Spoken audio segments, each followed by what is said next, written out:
A mí me parte el corazón ver a niños de 12 y 13 años llenos de ansiedad sobre sus vidas, con una herramienta en la mano de ese poder a los 11 años. Tiene un riesgo enorme en su construcción, plena construcción de la adolescencia y su construcción personal. A mí me ilusiona que al final la gente entienda que somos mucho más iguales de lo que creemos, ¿cierto? Y que nuestras diferencias son muy superficiales. El agradecer y el amar, o sea, son los dos actos más bellos del ser humano.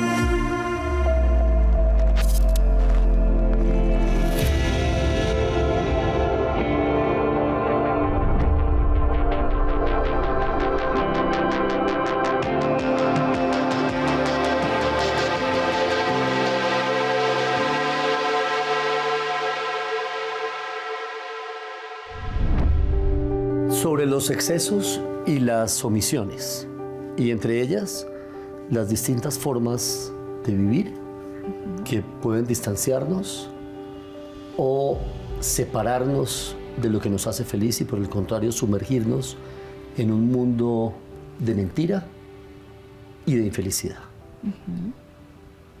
¿Es ahí donde transitan hoy las redes sociales? Sí, yo diría que sí, Yami. Es ese lugar de apariencias excesivas, de perfeccionamiento irreal, de apariencias sin límite. Sí, es ahí donde está. Donde a veces nos hundimos en querer estar en todo y en nada. Digamos que uno no puede satanizar ningún medio ni ningún recurso, ni mucho menos vamos a colocarle pues ese rótulo a la tecnología. Pero ¿cuánto, Julieta, del camino que tú conoces bien por tu trabajo, por tu oficio, por tu cercanía con la tecnología y con las redes sociales, hay que revisitar, que repensar y de repente que corregir? Todo el tiempo. Es un proceso de mirar, de hacer y de crear, así como te hace vivir en un mundo de apariencias irreal, donde hay muchas cosas satanizadas, hay un universo también de posibilidades que le abren las puertas a uno a cosas que yo jamás imaginé que podían existir para mí. De acceso. De acceso. Y hasta ahí bien. Y el acceso en el mundo de hoy es una oportunidad para quienes no lo tuvimos en el mundo de antes y quienes pudimos vivir dos realidades, una de la mano de la tecnología y otra de la mano de muchas puertas que estaban cerradas y que era muy difícil abrir. Te da un abanico de posibilidades que antes no existían. Sí, pero ¿cómo hace uno para entender el acceso sin exceso? Es decir, que los accesos no sean excesivos para que pues no tengan límites. Así es. Yo creo que uno tiene que ser muy fiel a uno, que es algo con lo que yo he tratado de entrar en paz con mi propio ejercicio, ¿cierto? Y es tener unos principios, valores, objetivos, propósitos claros en esa presencia para que ese acceso esté siempre validado hacia lo que es uno y siempre sea honesto hacia lo que uno quiere hacer. De lo contrario, pasarías y pasan mucho ese acceso todo el tiempo. Lo siguiente lo voy a plantear no como una tesis, sino como una hipótesis. Pero a mí me resuena. ¿Será que estamos viviendo en una era donde la sociedad es profundamente infeliz, pero aparenta ser profundamente feliz? Lo pensamos todo el tiempo y lo hemos discutido todo el tiempo. Donde por supuesto que lo que se ve no puede ser la única realidad que hay. ¿Entiendes? Porque no es la única realidad que hay. Pero al ser lo único que se muestra, en tantos momentos parece ser la única existencia real. Definitivamente genera unos vacíos enormes para quien lo hace y para quien lo recibe, ¿no? Porque también tiene ese propio condicionamiento, ¿no? Que genera esos vacíos en las dos orillas. Y creo que es un ejercicio de mucha introspección y de mucha investigación en una herramienta que es, en medio de todo, muy nueva. Pues porque al final tenemos ¿cuánto con las redes sociales? No sé, 20 años. Yo creo que un poco menos, de pronto con la tecnología, por ahí, sí, unos 10 años. Son 40, pues. Entonces estamos viendo ahora lo que realmente ha impactado eso y cómo eso nos ha alterado nuestro modo de vivir, de pensar, de crear, de soñar, de ver, de sentir, porque es en este momento donde nos podemos sentar hace unos años y realmente repensar la manera como consumimos, ejercemos y creamos eso. Claro, lo digo es porque para pensar en universos mejores vale la pena ir a explorar qué nos ha ido llevando como a estar medio rotos, con vacío, porque las cosas no son de un día para otro. Ese es un punto de llegada. Exacto. ¿No? Entonces, sobre este tema, pues, tanto se ha dicho, tanto se ha planteado, tanto se ha expuesto, pero ¿cuánto hace falta poder corregirlo? ¿Existe una posibilidad de generarle una corrección? Voy a poner un ejemplo. ¿Qué le dirías tú, sin temor, a muchas de las personas que te siguen, a muchos de los ejercicios que han sido incluso valiosos a través de las redes sociales?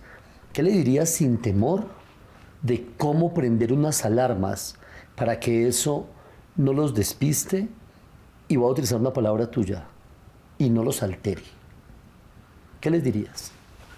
Yo pienso que hay que ser muy consciente en el tipo de persona y de contenido que sigues y que le metes a tu cerebro realmente todas las mañanas y todos los días que lo consumes. Yo pienso que esas alertas son, primero, los tiempos que se consumen, es muy importante, ¿cierto? Limitar el tiempo, porque muchas veces estamos tanto ahí que no estamos en ningún otro lado, ¿cierto? Entonces la limitación del tiempo para mí hoy es fundamental en mi día a día. Y ojo con el tiempo. Exacto, ojo con el tiempo. Tiempo de pantalla, pues, ¿qué dicen? Tiempo de pantalla y tiempo de scroll. Sí. O sea, tiempo de estar ahí. Es increíble la cantidad de tiempo que se va sin darse cuenta y que te engancha el algoritmo en una rueda de dopamina que no puedes parar, ¿cierto? De dopamina rápida, inmediata. Es muy fuerte y como uno cada vez se vuelve más adicto a eso. Entonces, con eso, cuidado. El tiempo, fundamental. 2, por supuesto, a las personas y a los contenidos que le abres la puerta, ¿no? A los mensajes que les abres las puertas. Creo que hay una cantidad de información muy valiosa. Creo que hay una cantidad de información recreativa, interesante, pero hay que tener cuidado de dónde viene, ¿no? La validación que tiene, quién te la da y bajo qué propósitos te la están dando. Entonces siempre ser un consumidor crítico de ese tipo de cosas.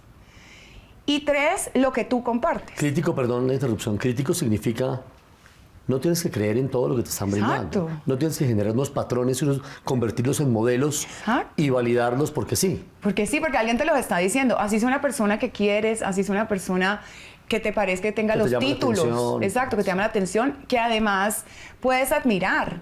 Pero no necesariamente lo que esa persona te está dando a ti te funciona. Entonces hay que ser muy crítico en todo lo que uno consume, ¿cierto? Y también de eso lo que tú pones afuera. O sea, lo que tú también estás aportando. Emitiendo, ahí. Porque todo lo que tú emites a través de comentarios, de que te gusta, de que no te gusta, de que compartes, está generando unos patrones que alimentan los algoritmos, que alimentan las cosas. Entonces tener también, así parezca tonto, pero uno, así no sea un creador de contenido, pues, como muy fiel, de todas maneras, a través de tus gustos, del tiempo que ves las cosas, está generando patrones. Entonces, ¿qué patrones quieres generar? Yo creo que entre esas 3 cosas, ahí, si uno logra controlar, ser crítico y ser muy responsable de lo que uno devuelve, uno puede moldear una herramienta bien interesante. Y utilizarla. Bien. Claro, imagínate, o sea, yo soy la primera que me encanta y que siento que hay oportunidades de hacer unas cosas muy valiosas, pero si somos realmente pausados, críticos y responsables con lo que consumimos. Citaste otro término que se convierte en una conducta y pues puede ser peligroso, las adicciones. Entonces, hay una adicción hoy a la tecnología, a las redes, hay una adicción. 100%. Si desde el punto de vista médico, ¿tú crees que si nos hicieran un análisis médico, podrían decir que el diagnóstico es, mire, acá hay una cantidad de gente adicta Claro. Y la adicción, pues hay que revisarla porque puede ser la misma al alcohol, a la droga, a la socialización o a la tecnología. ¿Hay una adicción? 100% hay una adicción. Hay una adicción a estar ahí, a consumir. Lo cual es malsano. A mí lo que más me preocupa es el tiempo y la validación que genera esa necesidad de validación que hay ahí y el tiempo que consume, porque es un tiempo demasiado grande, o sea, es de las cosas que más me critico. Y sobre todo, querer tener y esperar cosas que pasan ahí, que le pasen a uno, que nunca van a ser reales, ¿entiendes? O sea, una validación excesiva de lo que uno quiere ser, de los sueños, de la comparación, de lo que tiene el otro, de dónde va el otro, de cómo se viste el otro, de cómo se maquilla el otro. Qué desgaste, ¿cierto? Pero si logramos de alguna manera reforzar esas conductas, sí hay algo muy valioso en esas comunidades. Oí el otro día, no recuerdo el nombre y de pronto no vale la pena, a un experto como en estos tipos de análisis de la comunicación que se emite y que se recibe a través de eso que tú planteas de la necesidad de dar, porque también se vuelve una necesidad del que emite de estar emitiendo cosas. Sí. Como si no estuviera bien de pronto guardar un poquito de silencio. Y entonces decía de una manera muy simpática, decía, recomendación 1, por favor, no publique la comida del restaurante antes de haberla probado en 3 visitas, porque podrías estar cometiendo un gran error al respecto. Y obviamente todos nos reímos porque pues... Pero sí. Creo que muchos la van publicando sin haberla probado. Exacto, y puede saber asqueroso. Sí, sí, claro, puede tener... Entonces, pero ese es un ejemplo de esa necesidad que tú dices. Es decir, necesito estar diciendo, necesito estar contando, necesito... Exacto. Y de repente, pues, la necesidad de estar hablando todo el tiempo puede ser agresiva con uno mismo, ¿no? Muy agresiva, Yamit, muy agresiva. Y a mí lo que más me sorprende es cómo las generaciones, porque ya como decimos, llevamos 20 años usando esta herramienta, han marcado un uso estricto de su manera de ver el mundo con la tecnología. Por eso hay tantas cosas que dicen cómo usan las redes sociales los millennials y cómo las usan los centennials, porque su manera de acercarse y su manera de ver el mundo y su manera de comunicar y su manera de validar su presencia ahí es completamente diferente a la de mi generación, o probablemente a la generación de mis padres que también usan redes sociales, ¿cierto? Entonces, definitivamente sí hay una mirada propia generacional con unos códigos generacionales muy interesantes, que la persona no tiene ni que hablar para tú saber a qué generación pertenece, a qué lugar pertenece, ¿cierto? Entonces, a mí lo que me parece muy interesante de eso es que finalmente esto va a tener que ir evolucionando necesariamente, porque quienes tienen el instrumento en las manos siempre lo van a modificar dependiendo de su propia mirada. Entonces esa validación también va a tener que ser diferente. La que yo uso ya no es la misma que ellos están usando. Yo no sé si habita mucho o poco de contrasentidos ahí. Y lo voy a plantear de la siguiente manera. El ser humano, digamos que busca de alguna forma encontrar su identidad con el paso del tiempo. Pues creo que a eso vinimos, ¿no? A entender la identidad propia. Sí. Y en eso hay unos permisos de durante una época de la vida tener referentes. Exacto. Incluso querer parecerse a alguien dentro de tu esquema de sueños. Está bien, porque eso puede nutrir. Yo creo que es hasta necesario. Claro. Exacto. En una etapa de la vida. En una pues etapa. Es normal. Después de formación. aventurarse mucho. Claro. A ver qué sí, qué no. Y después balancear un poquito y decir, ok, yo soy esto. Exacto. La búsqueda excesiva de identidad puede hacer que se pierda la identidad. ¿Otro contrasentido? Yo lo siento 100%. Si tú siempre estás buscando, ¿o no? Y siempre estás mirando y siempre estás mirando y estás viendo, pero entonces yo también puedo ser esto, pero entonces eso también se parece a mí, pero esto resuena conmigo, pero eso también. Pues en ese ruidaje, ¿cierto? Sí. ¿Cómo va uno a encontrar quién es uno? ¿Quién es uno? Se desdibuja. Exactamente. Digamos, yo he tenido la suerte y siento que mi generación tuvo la suerte de poder vivir sin esta herramienta antes, ¿cierto? Entonces yo hice un tránsito de mi madurez, o sea, madura no soy, pero bueno, lo que sea, de mi crecimiento, sin la tecnología. Entonces yo sí tuve el ejercicio de enfrentarse a uno no a través de las pantallas, sino a través de la vida, que era también dura a su manera. Entonces, digamos que yo todavía puedo tener un pie en otro lado y puedo cuestionarme cosas que encontré de mí de muchas otras maneras diferentes. Lo que es interesante ahora es ver una generación que tal vez toda su identidad o la gran parte de su identidad va a estar va a estar creada y construida a través de las pantallas, ¿cierto? Con esos referentes solamente. Entonces es ahí donde hay una enorme preocupación y donde ya vemos una generación que tiene unos niveles de ansiedad mucho más altos, que tiene unos niveles de inseguridad, que los niveles de bullying, que podemos llamarlo de muchas maneras, son cada vez más altos, porque es una generación que no tuvo ese otro lado que todos nosotros sí tuvimos. ¿Y cómo crees tú que se puede trabajar en la construcción de equilibrio? Para ponerle un poquito de pausa y de freno, y los indicadores lo dicen, a los factores de depresión, de ansiedad, de inseguridad, y voy más allá, incluso de suicidios. Exacto. ¿Cómo se puede advertir? Ojo, y tratemos de encontrar un equilibrio. Yami, yo creo que lo primero es dándonos cuenta que estos estudios son reales, ¿cierto? Que están hechos bajo un sustento científico real, ¿cierto? Yo estoy en una generación donde he tratado de acercarme a mi generación de padres diciendo, ojo, no le demos la tecnología, ya sabemos lo que pasa con niños que tienen acceso a tecnología tan pronto, esto es real.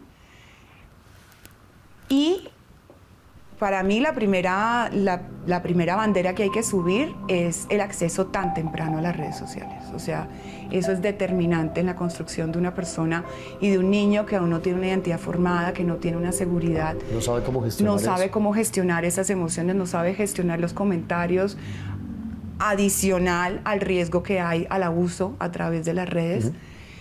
De todo tipo de abuso, ¿no? O sea, tanto sexual como emocional. Es un niño con una herramienta en la mano de ese poder a los 11 años. Tiene un riesgo enorme en su construcción, plena construcción de la adolescencia y su construcción personal. Entonces, para mí, ese equilibrio está primero en demorarlo, o sea, tratar de demorar esta herramienta el mayor tiempo posible. No digo que no haya acceso a nada, por supuesto. No, a todos nos gusta investigar, son herramientas de investigación, de conocimiento, de práctica, de aprendizaje, de tantas cosas, pero hablo específicamente de las redes sociales y es un tema al que ahora a mí me preocupa mucho porque soy mamá de una niña de casi 9 años y que muy seguramente ya me estoy enfrentando al tema de que una amiga sí tiene, ella no tiene, entonces yo no estoy conectada, la otra sí. Entonces yo creo que ahí hay un tiempo de demorar y de poder controlar los tiempos que estamos frente a las pantallas. Para ti es válido desde ese punto de vista decir, hey, no es necesario pertenecer. También se puede decir no. También se puede parar y decir, no, no está bien, vamos a pararlo. Y vamos digamos que no es a suspenderlo, pero sí es a extender los tiempos. Exacto.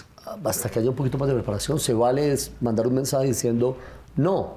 Pues ese es mi mensaje y ese es el que he iniciado en mi pequeña comunidad de amigas, de mamás. No estoy sola, por supuesto, hay muchas que pensamos así. Hay otras que aún no le ven la importancia o no ven las consecuencias que yo sí veo. Entonces, no es que no me lleven la contraria, simplemente no les importa. Digamos que yo sí le he dado mucha importancia a ese tema y yo sí creo que se puede decir que no.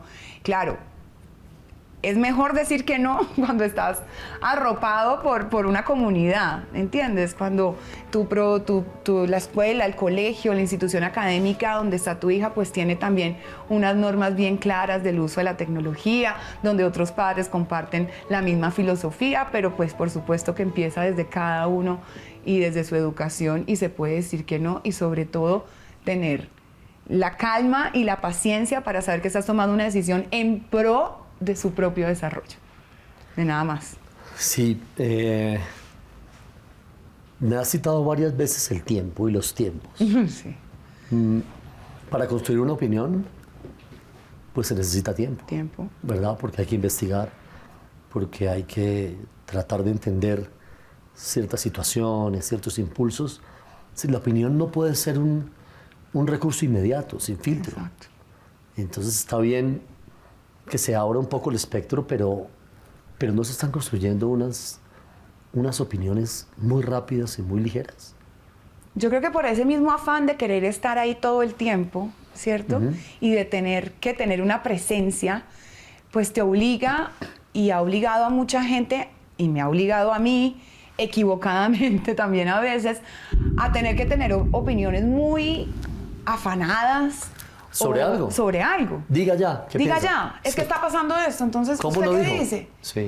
Entonces, claro, después la gente se siente atacada por las opiniones que se dan o no se dan. Pero claro, una persona no tiene por qué estar opinando de absolutamente todo.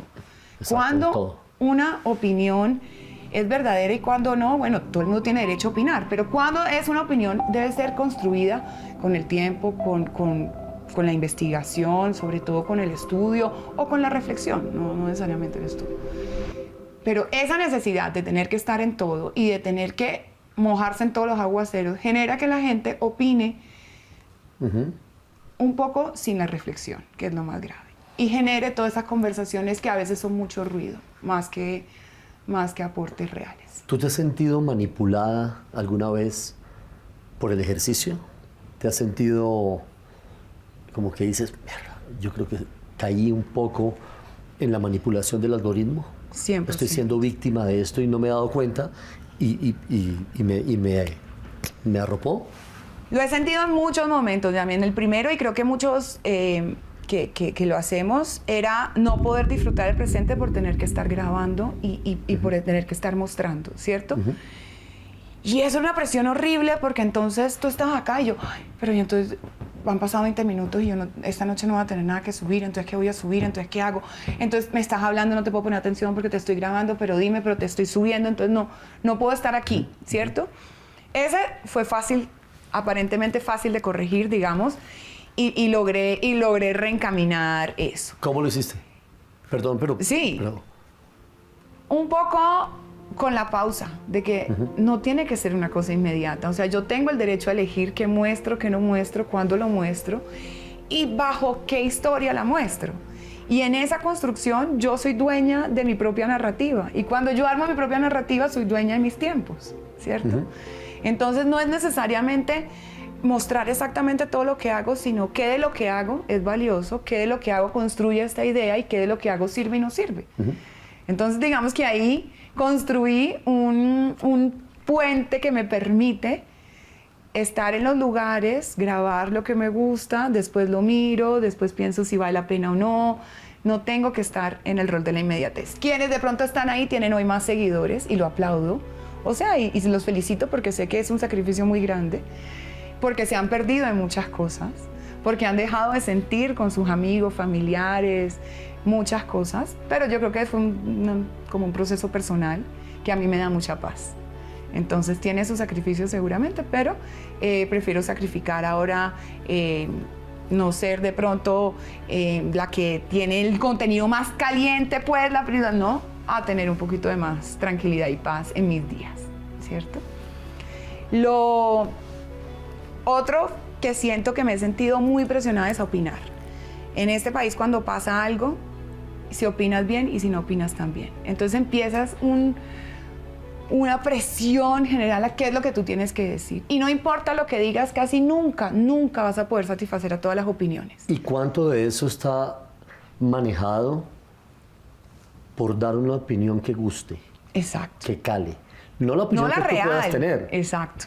Entonces se pierde un poco de criterio, de fuerza, de honestidad, al decir, no, yo no voy a decir esto porque seguro se me vienen encima. Exacto. Entonces mejor yo me voy acomodando a lo que pueda hacer, a lo que se vea y se lea bien. Exacto. ¿Pasa eso? Pasa muchísimo. Es terrible. Terrible. Porque antes tú tener que comunicar algo Acomodarse. y que tú realmente ni siquiera lo sientas y que realmente no refleje tu manera de sentir, vivir y pensar. Terrible.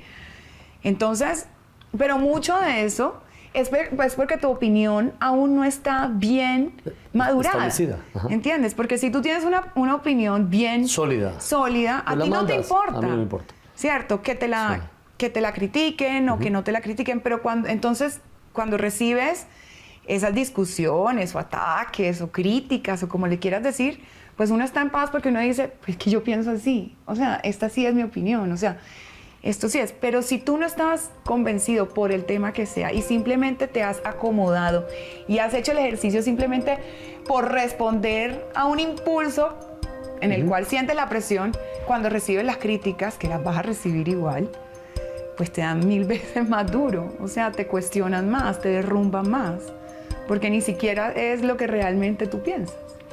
Entonces, si hay alguien metido en este momento ahí, alguien que nos esté viendo, que se sonroje y diga, yo estoy en este chicharrón, ya siento que es un lío porque me está ganando, ¿tú qué le dices? que no hay que estar en todo, que se puede pausar, que se puede desaparecer, que se puede volver a aparecer, que no hay nada más valioso que el tiempo y el tiempo de uno, y los tiempos que se necesitan para las cosas que se necesiten. El error de la inmediatez es querer tener todo ya listo, la opinión, la enseñanza, el video, el chiste, no está, todo necesita tiempo, y para mí lo más valioso de todo este recorrido, de que he probado muchas cosas, de que me he atrevido a hacer otras, es que he encontrado que no se necesita estar en todo, no hay esa necesidad. No, nadie te va a calificar por eso, y el que te valore por eso, al final se va a aburrir de ti porque va a llegar alguien ¿Qué le puede decir? Que le puede dar eso mismo. Llenar ese otro espacio. Ese mismo espacio. Ajá. En cambio, en esta creación de un entorno más sano con uno, más fiel a lo que uno es, a lo que uno le gusta, creo que se lleva una relación más coherente en el tiempo y más sostenible, sobre todo en el tiempo, con las redes. Yo nunca me he sentido... obvio, uno se deprime porque todo en lo laboral, porque para mí es un trabajo, tú quieres que te vaya a veces mucho mejor de lo que te va, o porque quieres lograr cosas más rápido, pero eso me lo he encontrado en diferentes aspectos laborales, no solo en el digital. Exacto. Entonces ahí hay mucha frustración, pero hay frustración en todas partes.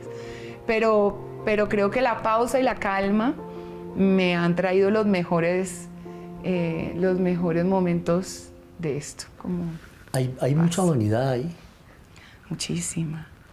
Muchísima vanidad. Imagínate, tú sientes que cada vez que algo sale, tienes a cientos, miles, y hay gente a veces que millones de personas. Que también es un sofisma, ¿no? Porque sí. el que hay un número que te dice que te siguen... No quiere decir ni que te oyeran. No quiere decir que tú tienes todos los días a una plaza con 3 millones diciéndote hola, ¿qué tal? Nada, bueno, lo que sea, pero sí hay vanidad. Sí hay vanidad, sí hay mucha vanidad. Y no veo cómo no puede haber, si es un ejercicio demasiado vanidoso desde su formación.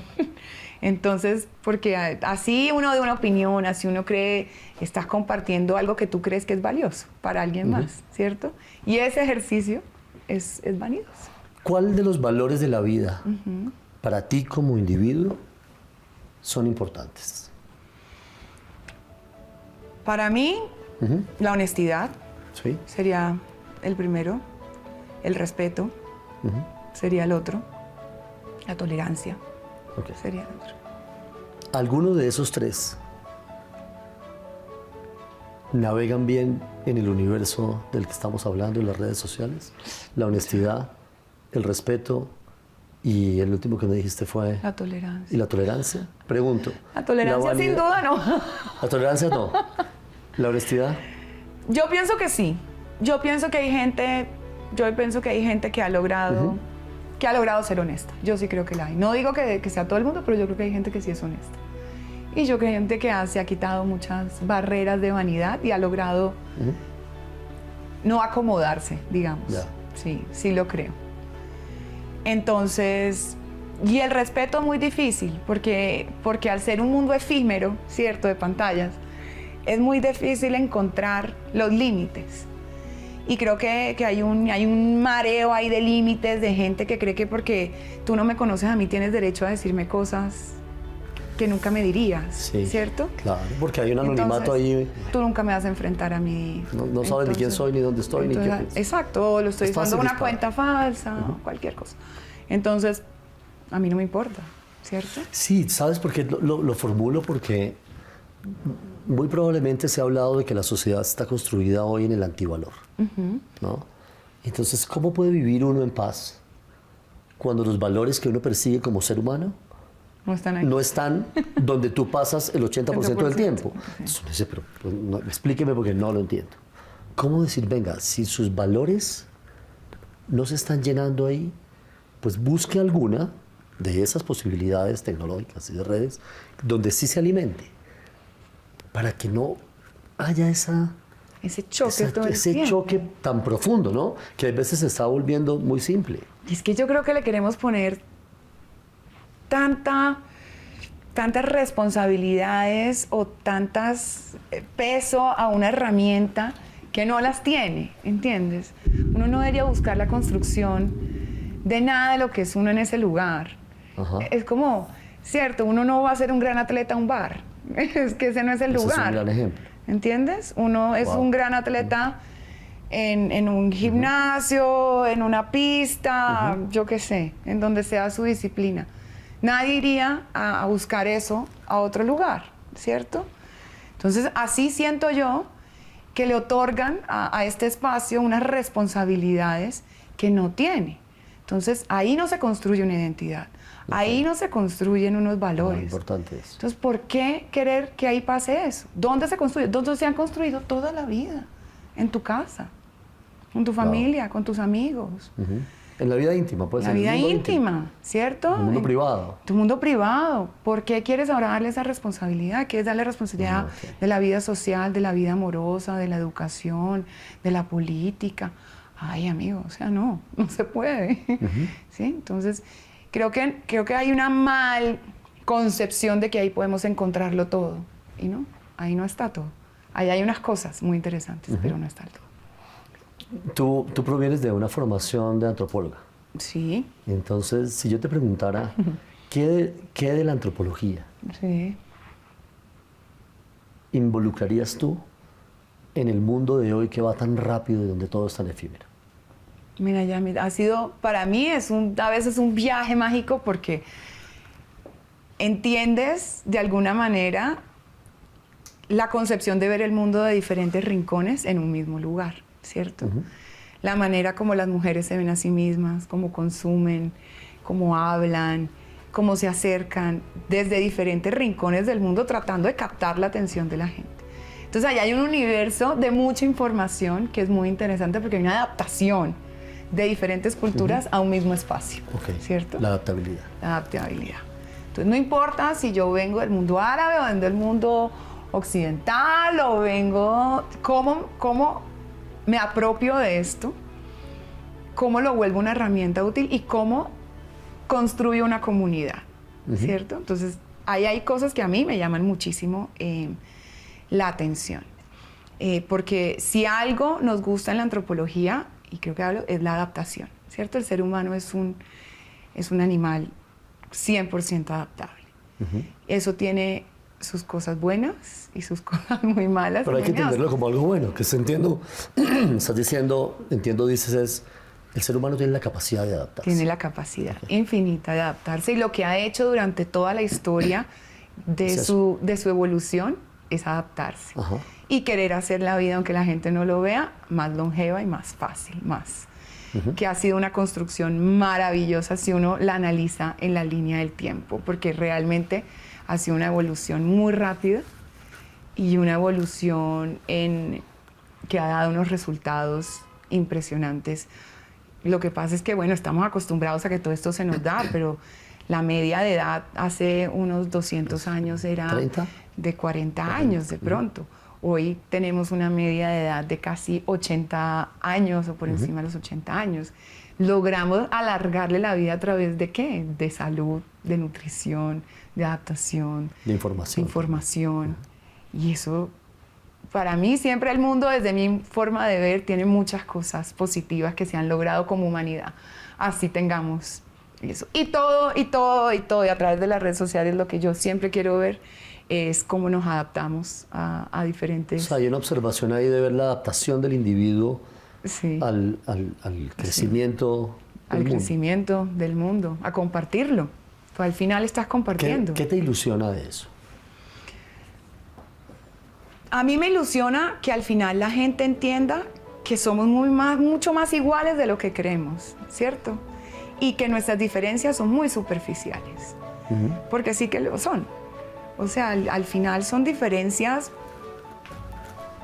de opiniones, pero que no deberían ser determinantes para poder compartir y para poder vivir en paz. Es decir, si vas al fondo, vas a entender y encontrar que hay muchos más puntos en común. Exacto. Que diferencias. Que nos une más lo mismo.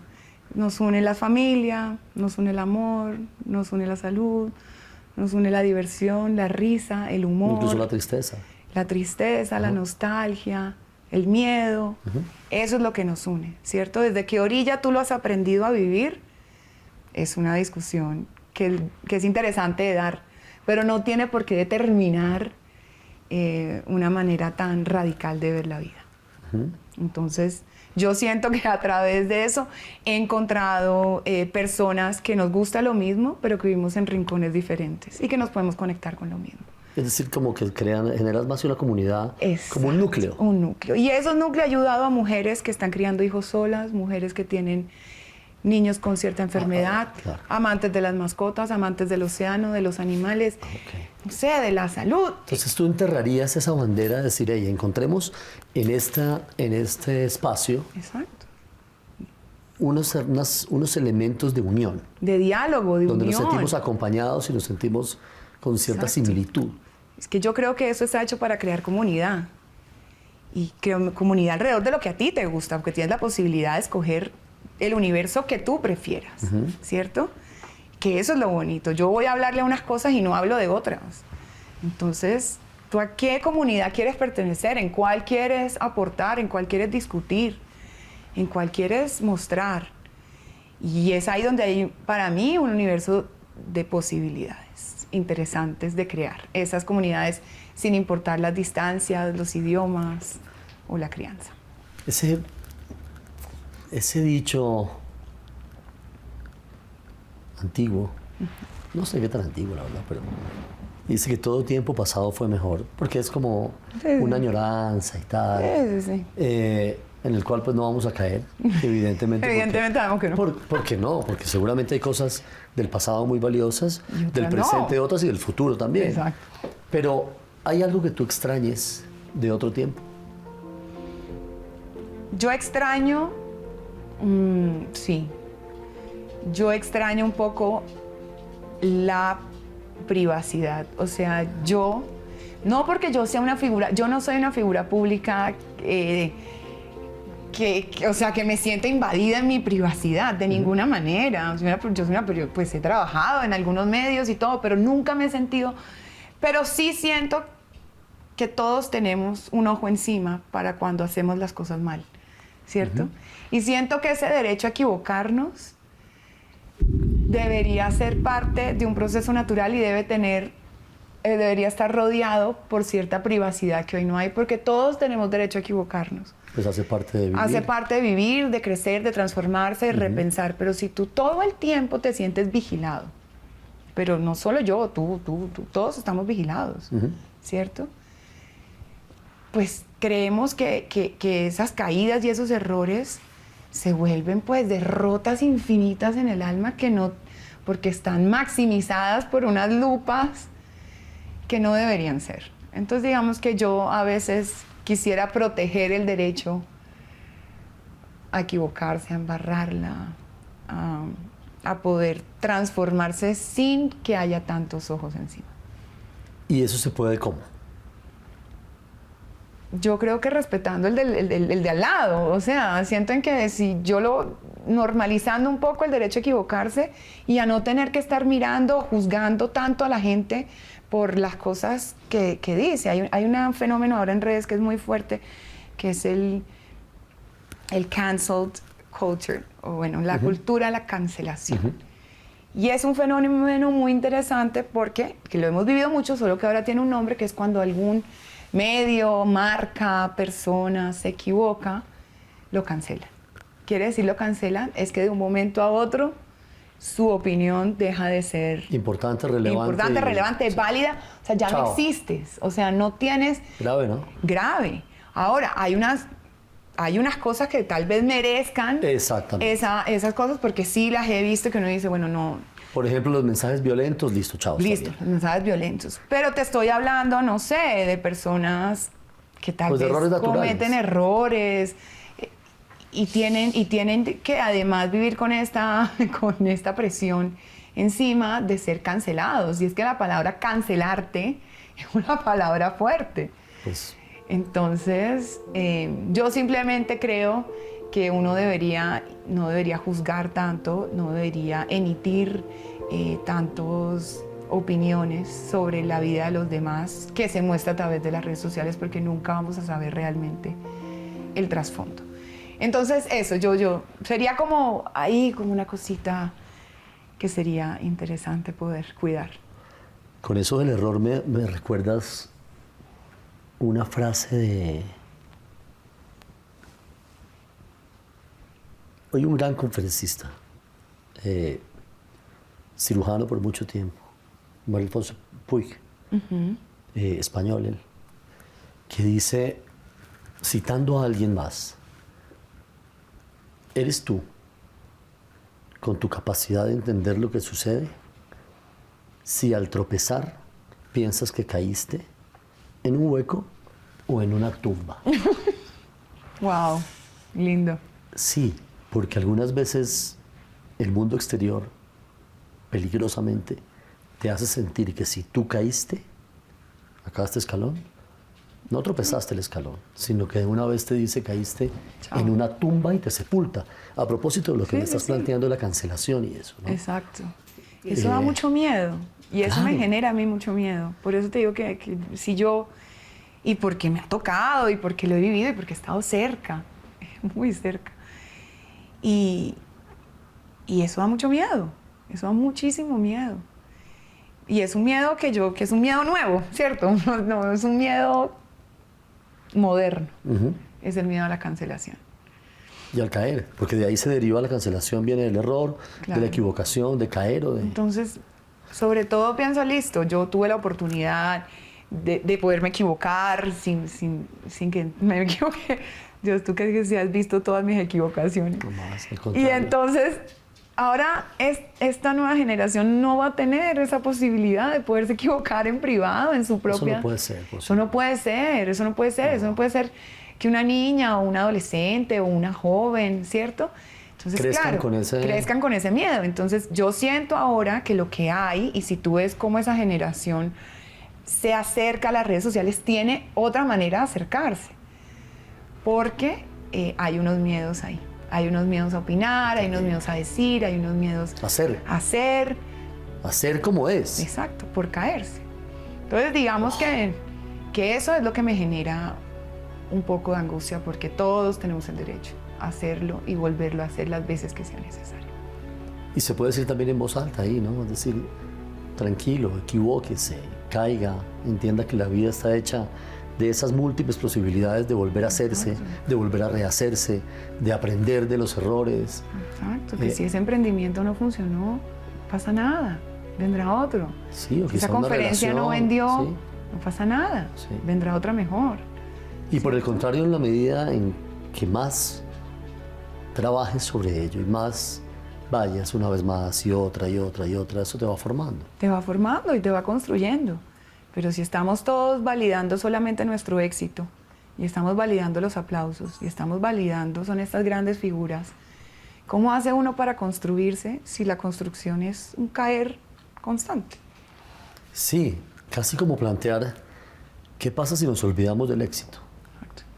Es decir, un lugar donde no es necesario ser exitoso, Exacto. desde el punto de vista que nos plantean el éxito, ¿no? Exacto, como nos los han vendido siempre. Es decir, que alguien pueda decir con mucho orgullo, mira, ven acá, yo quizá no soy una persona muy pudiente, no tengo mucho poder, de repente no he amasado una gran fortuna, pero eso no me hace ser poco exitoso en la vida. Exactamente. Si pudiéramos ver la vida desde ahí, tendríamos todo un abanico de miles de oportunidades para hacer cosas muy diferentes a las que hoy tenemos.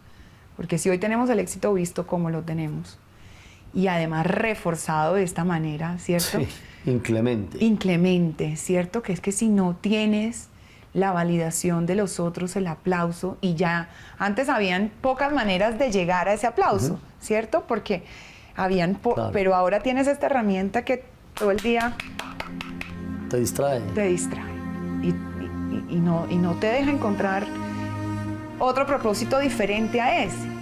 Entonces, muy, muy, muy duro. A mí me preocupa mucho, pero sé también y confío que la gente que está bajo, criándose y creciendo, ha entendido que hay una distancia. Y que hay que proponerla. Y que hay que proponerla. ¿Es posible volver al humanismo habitando un mundo netamente tecnológico, frío, casi que robótico y artificial? No para descalificarlo, Sí, sino sí. artificial en el sentido de que no es humano, Sí, de que es sí. creado por el hombre mismo. ¿Es posible volver a patrones y a modus que sean humanistas? Yo siento que sí, Yami. Yo nunca voy a ver el mundo de que Metalizado. no hay exacto, metalizado. No le tengo miedo. Si uno estudia al ser humano, el ser humano ha tenido estos miedos de sus propios, cuando uno pasa sus propios límites, ¿cierto? Que asusta, ¿cierto? Ahora, ¿qué vamos a hacer con ese poco de viejos andando por ahí? Dirán otra gente, ¿no? O sea, cuando logramos postergar la vida 20 años más, dirán, bueno, ¿y este poco de señores viejos qué vamos a hacer con ellos? Pues resulta que hay toda una vida y hemos creado estructuras sociales y familiares para sopesar todo lo que hemos alcanzado. Entonces yo no le tengo miedo, y yo sí creo que hay una conciencia porque caímos en un lugar no deseable para una generación muy fuerte, y hay un despertar y hay un consumo crítico y hay una reflexión, así como la hacemos aquí, sin satanizar, porque me gusta, porque me encanta, y yo creo que no soy la única que lo hace, sino que hay un movimiento gigante que siempre va a estar teniendo ese comportamiento, dando un paso a un lado. ¿Cuál es, en tu opinión, el o los acto o actos más bellos de ser humano? Para mí, el agradecer y el amar, o sea, son los dos actos más bellos del ser humano. El agradecer, y creo que nos une a todos, no creo que haya un solo ser humano que no esté agradecido con algo, y el poder dar amor sin límite. El amor no se acaba, el amor no poder dar. Para mí esas son las dos cosas que más nos hacen como humanos. Como que sensibilizarnos hacia eso. Sí, a mí me parte el corazón ver a niños de 12 y 13 años llenos de ansiedad sobre sus vidas, llenos de angustia, de depresión. No han empezado a vivir y ya tienen los peores males de vivir. Los peores males de vivir a los 13 años. Yo de verdad que eso es algo que me perturba muchísimo. Y creo que no hay que llevarlo hasta ahí, y ya sabemos lo que eso nos va a traer. Este es un espacio que lo que provoca es ir en busca de la inspiración y de la esperanza, de encontrar en diferentes voces que reconocen la vulnerabilidad de sus entornos y desde ahí pueden provocar esperanza para otros o inspiración. ¿Cómo crees tú que podemos volver a la inspiración? Yo creo que cuando uno es honesto y cuando uno hace un trabajo honesto, ¿cierto? De reflexión, de opinión, y eso es lo que comparte, ¿cierto? Con todas sus facetas vulnerables, con todas las imperfecciones, con todo lo que uno está aprendiendo, modificando y haciendo. En ese ejercicio humano de mostrar, creo que ahí hay un camino de volver eso algo más sensible y más inspirador. Si seguimos creyendo que lo que hay ahí es la perfección, es solo la única verdad, lo único valioso, vamos a seguir encontrando los mismos vacíos de siempre. Y tampoco se puede llevar esa vulnerabilidad al máximo, porque ¿qué pasa? La gente sí ha encontrado mucha empatía, pero entonces no puedes un ser que solo muestre entonces ¿cierto? Ese tipo de facetas, porque ahí también hay unas falencias. Creo que lo que hay que hacer es honestos con lo frío, lo caliente, lo bueno, lo malo. Y creo que ahí hay una esperanza de encontrar validación, pero en otra versión honesta. Es probable también, Julieta, que todo el diálogo nos haya llevado a que expongas lo que te voy a volver a preguntar o lo que te voy a preguntar. Pero pues no puedo dejar de hacerlo. Es cómo hacemos un mundo mejor. Amando, amigos. Vamos a amar, vamos a darlo todo, vamos a dar nuestra mejor forma de ver esta vida, siempre desde el amor, la compasión hacia los demás. Yo creo que así es la única manera de hacer un mundo mejor, a través del amor.